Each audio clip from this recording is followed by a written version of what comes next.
Bonjour. Dans cette vidéo, nous allons aborder la proposition dans la phrase. Dans la vidéo d'orthographe 002, nous avons vu que dans une phrase simple, le mot principal est le verbe. Il peut être accompagné d'un groupe nominal sujet et d'un ou de plusieurs groupes compléments. Dans une phrase complexe, nous pouvons avoir plusieurs verbes avec, pour chacun d'entre eux, un groupe sujet et un ou plusieurs groupes compléments. Lorsque c'est le cas, la phrase peut être alors décomposée en propositions. L'étude de ces propositions permet de mieux comprendre la relation des différents mots entre eux et aide à les orthographier.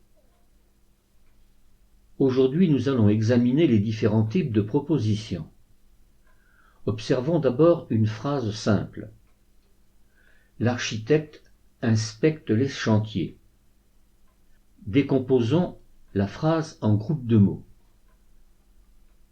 Le verbe, c'est inspecte. Cherchons son sujet. Qui est-ce qui inspecte les chantiers? C'est l'architecte. L'architecte est le sujet. L'architecte inspecte quoi? Les chantiers. Les chantiers est le groupe complément d'objet direct. Dans cette phrase, il y a un seul verbe.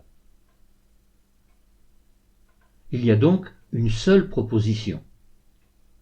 Nous appelons cette proposition proposition indépendante. Je vous invite à revoir la vidéo d'orthographe numéro 64.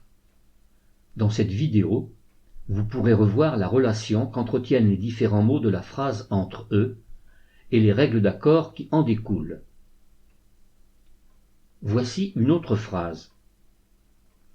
L'architecte inspecte les chantiers que les maçons ont terminés. Dans cette phrase, il y a deux verbes. Il y a le verbe inspecter et il y a le verbe terminer, ont terminé. Recherchons le verbe principal de la phrase et décomposons-la en groupes de mots. Le verbe principal de la phrase, c'est le verbe inspecter.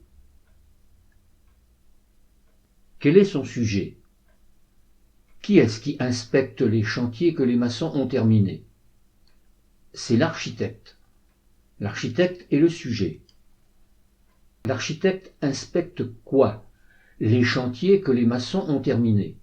Les chantiers que les maçons ont terminés est le complément d'objet direct. Dans cette phrase, il y a donc deux verbes. Nous voyons que la partie « que les maçons ont terminé » vient compléter le nom « chantier ». Dans cette phrase, il y a deux verbes. Il y a donc deux propositions. La principale des deux est l'ancienne proposition indépendante qui a été complétée. On l'appelle proposition principale. L'autre proposition qui complète la première est appelée proposition subordonnée.